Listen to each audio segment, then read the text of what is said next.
ഈ അൾത്താരയിൽ വന്ന് നിന്ന് സാക്ഷ്യം പറയാൻ അനുവദിച്ച ഈശോയ്ക്കും അമ്മയ്ക്കും 1000 നന്ദി അർപ്പിക്കുന്നു. എൻ്റെ പേര് വിദ്യ. ഞാൻ പുനലൂരിൽ നിന്ന് വരുന്നു, കൊല്ലം ഡിസ്ട്രിക്റ്റിലെ. 2023 ജനുവരിയിലാണ് ഞാൻ ഓൺലൈൻ ഉടമ്പടി എടുക്കുന്നത്. അതിനുള്ള കാരണം എന്ന് വെച്ച് കഴിഞ്ഞാൽ 2022 ഓഗസ്റ്റിലാണ് ഞാൻ പ്രഗ്നൻ്റ് ആവുന്നത്. പ്രഗ്നൻ്റ് ആവുന്ന സമയത്ത് ഞാൻ കാനഡയിലാണ്. അവിടെ ജസ്റ്റ് ഒരു ഫിസിഷ്യൻ മാത്രമാണ് എല്ലാം ജസ്റ്റ് നോക്കുന്നതും കാര്യങ്ങളും എല്ലാം. അപ്പം ആദ്യം കുഴപ്പമൊന്നും ഇല്ലെന്നായിരുന്നു പറഞ്ഞത്. 1 മാസം കഴിഞ്ഞപ്പം ഡോക്ടർ എനിക്കൊരു അൾട്രാസൗണ്ട് എഴുതിത്തന്ന്. ഞാൻ എഴുതിത്തന്ന് മെയിൻ ഹോസ്പിറ്റലിലോട്ട് പോയി. മെയിൻ ഹോസ്പിറ്റലിൽ ചെന്നപ്പം ഞാൻ കുറച്ച് നേരം വെയിറ്റ് ചെയ്യാൻ പറഞ്ഞു. ഞാൻ അങ്ങനെ വെയിറ്റ് ചെയ്ത് എന്നെ ഹസ്ബൻഡിനെയും ഡോക്ടർ അകത്തോട്ട് വിളിച്ചിട്ട് പറഞ്ഞു, നേരത്തെ എന്തെങ്കിലും യൂട്രസിൽ എന്തെങ്കിലും പ്രശ്നം ഉണ്ടായിരുന്നോ എന്ന് ചോദിച്ചു. അപ്പം ഞാൻ പറഞ്ഞു ഇല്ല, കുഴപ്പമൊന്നും ഇല്ല എന്ന് പറഞ്ഞു. അപ്പോൾ ഡോക്ടർ എന്നോട് പറഞ്ഞു 8 സെൻറ്റിമീറ്റർ വരുന്ന ഒരു ഫൈബ്രോയിഡ് ഉണ്ട്.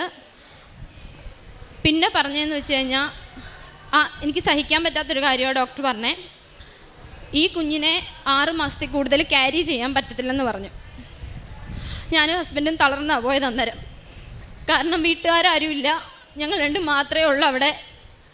5 വർഷത്തിന് ശേഷം ഞങ്ങൾക്കുണ്ടായ കുഞ്ഞുവാണ്. എന്നിട്ട് അങ്ങനെ ഹസ്ബൻഡിൻ്റെ മമ്മിയെ വിളിച്ച് ഞങ്ങൾ അന്നേരേ പറഞ്ഞു. ഹസ്ബൻഡിൻ്റെ മമ്മി ഇവിടെ വന്ന് ഉടമ്പടി എടുത്തു, പ്രാർത്ഥിച്ചു. അപ്പോഴും ഞാൻ ജോലിക്ക് പോകുന്നുണ്ടായിരുന്നു. അവിടെ ജോലി കണ്ടിന്യൂ തന്നെ ചെയ്യണം, ക്വിറ്റ് ചെയ്യാനൊന്നും പറ്റത്തില്ല അങ്ങനെ പെട്ടെന്നൊന്നും. അങ്ങനെ ഞാൻ പ്രാർത്ഥിച്ചുകൊണ്ടിരുന്നു, ഇവിടുത്തെ മാതാവിനെ പ്രാർത്ഥിച്ചുകൊണ്ടിരുന്നു. 2 മാസം 3 മാസമായി 4 മാസമായി. 4ാമത്തെ മാസമായപ്പം വീണ്ടും ഇതുപോലെ അൾട്രാസൗണ്ട് പറഞ്ഞു 3 മാസം കഴിഞ്ഞപ്പം. അപ്പോഴും സെയിം കണ്ടീഷൻ തന്നെയാണ് പറഞ്ഞത്. അപ്പം ഡോക്ടർ എന്നോട് പറഞ്ഞു ഈ ഫൈബ്രോയിഡ് വളരുന്നുണ്ടെന്ന് പറഞ്ഞ്. അപ്പം തന്നെ 9 സെൻറ്റിമീറ്റർ എബോവ് ആയി. പിന്നെ പറഞ്ഞു കുഞ്ഞിൻ്റെ പൊസിഷനും വ്യത്യാസമുണ്ട്, കുഞ്ഞ് തിരിഞ്ഞ് ഒന്നും വരത്തില്ല, എന്നാലും പേടിക്കണ്ട എന്നിങ്ങനെ പറഞ്ഞു. അങ്ങനെ ഇവിടുന്ന് നാട്ടിൽ നിന്ന് അങ്ങോട്ട് വരുന്ന ഞങ്ങളുടെ ഒരു കസിൻ്റെ കയ്യിൽ ഇവിടുത്തെ ഉടമ്പടി, ഉപ്പ്, തേൻ ഇതെല്ലാം കൊടുത്തു വിട്ട് ഞാൻ ജോലിക്ക് പോകുന്നതിന് മുന്നേ ഇതെല്ലാം എടുത്ത് പ്രാർത്ഥിക്കുമായിരുന്നു. ഉപ്പ് വയറ്റിൽ കുഴിച്ച് വരച്ച് പ്രാർത്ഥിക്കുകയും തേൻ കഴിക്കുകയും ഉപ്പ് കഴിക്കുകയൊക്കെ ചെയ്യുമായിരുന്നു. എനിക്ക് ആഫ്റ്റർനൂൺ ഷിഫ്റ്റ് ആയിരുന്നു. ഞാൻ 1:30 പോയി കഴിഞ്ഞ് കഴിഞ്ഞാൽ രാത്രി 2:30 വീട്ടിൽ വരത്തുള്ളൂ. അവിടെ എല്ലാം മാതാവിനെ കാത്തു. എന്നിട്ട് 6ാം മാസമായപ്പോൾ ഡോക്ടർ പറഞ്ഞു ഇപ്പോൾ 6 മന്ത് കഴിഞ്ഞില്ലേ, ബെറ്റർ ആയി വരുന്നുണ്ട്, ഹൈ റിസ്കി പ്രഗ്നൻസി പറഞ്ഞെടുത്ത് ലോ റിസ്ക് ആയെന്ന് പറഞ്ഞു എൻ്റെ അടുത്ത്. പിന്നെ ഞാൻ വീട്ടിൽ ഇരിക്കുന്ന സമയത്ത് ജാനുവരി 2023 ഓൺലൈൻ ഉടമ്പടി എടുത്തു, മാതാവിനെ പ്രാർത്ഥിച്ചു. അങ്ങനെ 6 മാസം പറഞ്ഞെടുത്ത് എനിക്ക് 7 ആയി, 8 മാസമായി. അങ്ങനെ 38ാമത്തെ ആഴ്ചയിൽ ഞാൻ എൻ്റെ കുഞ്ഞിനെ പ്രസവിച്ച് ഒരാപത്തും കൂടാതെ. എൻ്റെ കുഞ്ഞായത് 2,700 ഉണ്ടായിരുന്നു എൻ്റെ കുഞ്ഞ്. ആപത്തൊന്നും കൂടാതെ എൻ്റെ മാതാവിൻ്റെ കുഞ്ഞിനെ എനിക്ക് തന്നു. അതിനുശേഷം ഞങ്ങൾ നാട്ടിൽ വരാനായിട്ട്, കുഞ്ഞിൻ്റെ ബാപ്റ്റിസത്തിന് നാട്ടിൽ വരാനായിട്ട് ഇവിടെ വന്നു. അതിന് മുന്നേ നാട്ടിൽ വരാനായിട്ട് ഞാൻ ഡേറ്റ് ഇട്ട് പ്രാർത്ഥിക്കുമായിരുന്നു. കാരണം ഞങ്ങളുടെ വിസ സ്റ്റാമ്പ് ചെയ്യുന്നതിന് ഇച്ചിരി പ്രശ്നമൊക്കെ ഉണ്ടായിരുന്നു. സെപ്റ്റംബർ 20 ഞാൻ ഡേറ്റ് ഇട്ട് പ്രാർത്ഥിച്ചു. മാതാവ് അവിടെ കരുണ കാണിച്ചു. സെപ്റ്റംബർ 18 ആയപ്പോൾ ഞങ്ങളുടെ വിസ സ്റ്റാമ്പ് ചെയ്ത് കിട്ടി. ഞങ്ങൾ ഒക്ടോബർ 12-ാം തീയതി ടിക്കറ്റ് എടുത്തു, 14-ാം തീയതി ഇവിടെ വന്നു. എന്നിട്ട് 2 ആഴ്ചയ്ക്ക് മുന്നേ ഞാൻ ഇവിടെ വന്നു. അതിനും ഒരു റീസൺ ഉണ്ടായി. മാതാവ് പരീക്ഷിച്ചാണോ എന്ന് എനിക്കറിയത്തില്ല, എന്നാലും ഞാൻ പറയുക, ഹോസ്പിറ്റലിൽ പോയി യൂട്രസ് ഫൈബ്രോയിഡ് നോക്കിയപ്പം പ്രസവിക്കുന്ന സമയത്ത് ആ ഫൈബ്രോയിഡ് 13 സെൻറ്റിമീറ്റർ ആയിരുന്നു. എന്നിട്ട് ഞാൻ എൻ്റെ കുഞ്ഞിനെ പ്രസവിച്ചാണ് ചെയ്തത്, ഓപ്പറേഷൻ അല്ലായിരുന്നു. ഫൈബ്രോയിഡ് ഒരു സൈഡിലോട്ട് മാതാവ് അവിടെയും എന്നെ കടാക്ഷിച്ച് ഫൈബ്രോയിഡ് ഒരു സൈഡിലോട്ട് മാറ്റി തന്ന് കുഞ്ഞിനെ ഒരാപത്തും കൂടാതെ ഞാൻ പ്രസവിച്ചു. ഇവിടെ വന്നു. ഞാൻ ഇവിടെ അടൂർ ലൈഫ് ലൈനിൽ പോയി ഞാൻ ഫൈബ്രോയിഡിൻ്റെ ഇപ്പോഴത്തെ കണ്ടീഷൻ നോക്കി. അപ്പോൾ അവർ പറഞ്ഞു ചുരുങ്ങിയിട്ടുണ്ട്, 9 സെൻറ്റിമീറ്റർ ആയിട്ടുണ്ട്. അങ്ങനെ ഞാൻ എടുത്തപ്പോൾ അവരെന്നോട് ചോദിച്ചു വേറെ എന്തെങ്കിലും പ്രോബ്ലം ഉണ്ടോ എന്ന് ചോദിച്ചു. അങ്ങനെ നോക്കിയപ്പോൾ അവരെന്നോട് പറഞ്ഞു ഗോൾ ബ്ലാഡറിലൊരു സിസ്റ്റ് ഉണ്ടെന്ന് പറഞ്ഞു, മീൻസ് പിത്താശയത്തിൽ. അവിടെ ഞാൻ തളർന്നു. കാരണം യൂട്രസിൽ സിസ്റ്റ് ഉണ്ട്, പിത്താശയത്തിലും സിസ്റ്റ് ഉണ്ട്. അന്ന് അങ്ങനെ പെട്ടെന്ന് ഇത് റിമൂവ് ചെയ്ത് കളയണമെന്നും പറഞ്ഞു. അങ്ങനെ ഞാൻ 29 എൻ്റെ ഹസ്ബൻഡ് ഉണ്ടായിരുന്നു. 29 ഞാൻ ഇവിടെ വന്നു. മാതാവിൻ്റെ മുന്നിൽ മുട്ടുപായി പ്രാർത്ഥിച്ചു.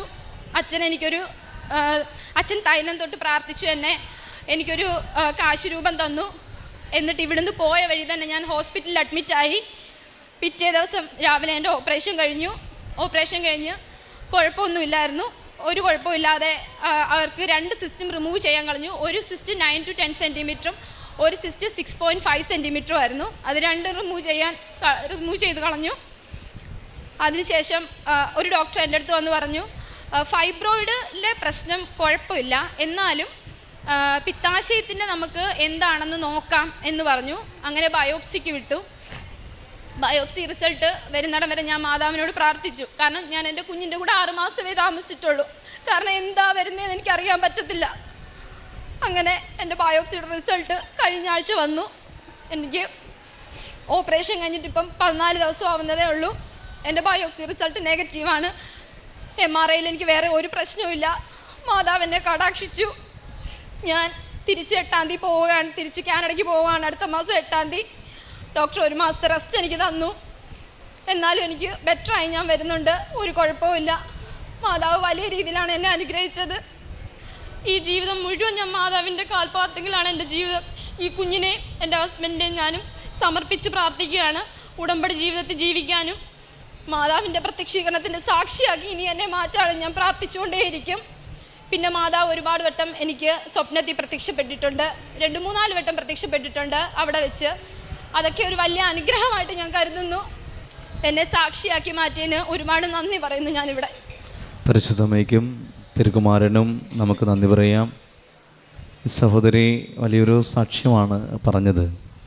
അത് യൂട്രസിൽ ഫൈബ്രോയിഡായിട്ട് കുഞ്ഞിനെ 6 മാസം പോലും ക്യാരി ചെയ്യാൻ പറ്റുകയില്ല എന്ന് പറഞ്ഞ സാഹചര്യത്തിൽ ഓൺലൈൻ ഉടമ്പടി എടുക്കുകയും പരിശുദ്ധമ്മയുടെ നേർച്ച വസ്തുക്കൾ ഉപയോഗിക്കുകയൊക്കെ ചെയ്തിട്ടുണ്ട്. പക്ഷേ സമയത്ത് പരിശുദ്ധമ്മയുടെ വലിയൊരു കരം ഈ മകളുടെ കൂടെയുണ്ട്. ഇന്ന് നമ്മൾ ഈ അൾത്താരയിൽ കാണുന്ന ഈ അമ്മ പിടിച്ചിരിക്കുന്ന ഈ ഒരു കുഞ്ഞെന്ന് പറയുന്നത് അത് മാതാവിൻ്റെ ഒരു കൈവപ്പാണ്. തീർച്ചയായും നമ്മൾ ഉടമ്പടി എടുക്കുന്നവർക്ക് പരിശുദ്ധമ്മ സംരക്ഷണത്തിൻ്റെ വലിയൊരു കോട്ട കെട്ടിത്തരുന്നുണ്ട്. തീർച്ചയായും ഇന്ന് ഈ സഹോദരി അൾത്താരയിൽ നിന്ന് കണ്ണു നനഞ്ഞ് സാക്ഷ്യം പറയുന്നുണ്ടെങ്കിൽ പ്രിയപ്പെട്ടവരെ, നമ്മളുടെ സാക്ഷ്യങ്ങളും പരിശുദ്ധമ്മയുടെ മുമ്പിലേക്ക് ഉയരുവാനെന്നുള്ള വലിയൊരു സാക്ഷ്യപ്പെടുത്തലൂടെയാണ് ഈ സഹോദരി ഇന്ന് ഇവിടെ നിൽക്കുന്നത്. അതോടൊപ്പം തന്നെ ജീവിതത്തിൽ ഞാൻ എൻ്റെ കുഞ്ഞിനെ കണ്ടു തുടങ്ങിയിട്ട് അധികം നാളായിട്ടില്ല. ബയോപ്സി റിസൾട്ടിൽ ഒരു കുഴപ്പവും ഉണ്ടാകരുതെന്നുകൊണ്ട് പ്രാർത്ഥിച്ചു. പരിശുദ്ധമ്മ അത് തിരുക്കുമാരനോട് പറഞ്ഞുകൊണ്ട് തന്നെ ഈ മകളെ ജീവിതത്തിലേക്ക് തിരികെ കൊണ്ടുവന്ന് കുഞ്ഞിന് അമ്മയ്ക്ക് കുഞ്ഞിനെയും കൊടുത്തുകൊണ്ട് പരിശുദ്ധമ്മ ദൈവത്തെ മഹത്വപ്പെടുന്നതിന് വേണ്ടി അമ്മയെ ഈ വലിയ അത്ഭുതം ഈശോയിൽ നിന്ന് നടത്തി കൊടുത്തിരിക്കുകയാണ്. കരങ്ങളടിച്ചുകൊണ്ട് ദൈവത്തെ നമുക്ക് മഹത്വപ്പെടുത്താം.